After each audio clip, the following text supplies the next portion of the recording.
This is one of the brushes for public use at the gym I frequent.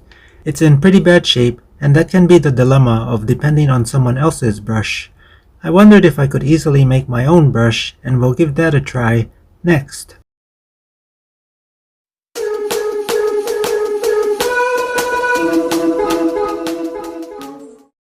Right now, I don't have all the parts to construct a long reach brush, but I want to start out using this camera monopod and climbing brush.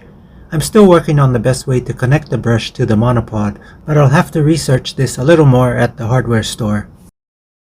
For my particular monopod, I'll remove the rubber feet to accommodate the construction idea I have in mind.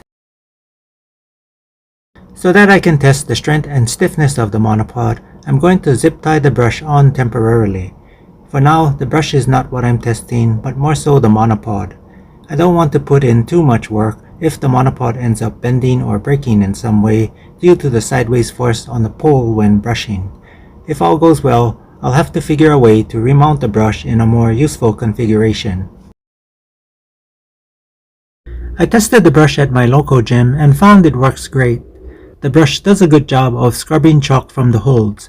The telescopic pole is nice because extending the pole to a longer length only when necessary makes it more suitable for different situations, especially if the longer pole might get in the way. It's also nice to have the option to collapse it when just carrying it around the gym. The next feature I want to add is for the ability of the brush to either be parallel to the pole or at an angle.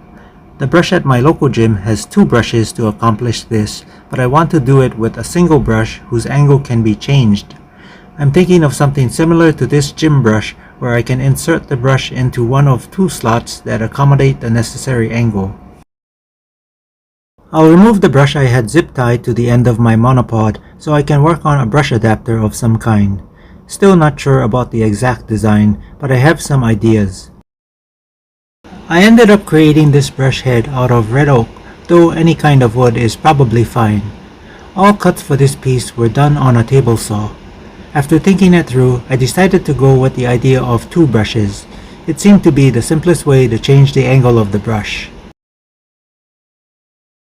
I also drilled the holes that will help with mounting the brush, again using zip ties. The entire piece was then covered in two light coats of clear lacquer. The modifications to the brush were very simple. I first had to flatten out the side of the brush opposite the bristles. Next, I cut the handle off, and this is the end result. Mounting the brush turned out to be more difficult than I had planned. I marked lines on the brush, which align with the spaces between the rows of bristles. The space between the bristles is where I want the zip tie to thread through to avoid the zip tie deforming the brush. Zip tying the brush to the head seems like a simple task, but it did take a little bit of dexterity. The way I did it was to push the zip tie through the hole in the brush head, then up and through the space between the bristles.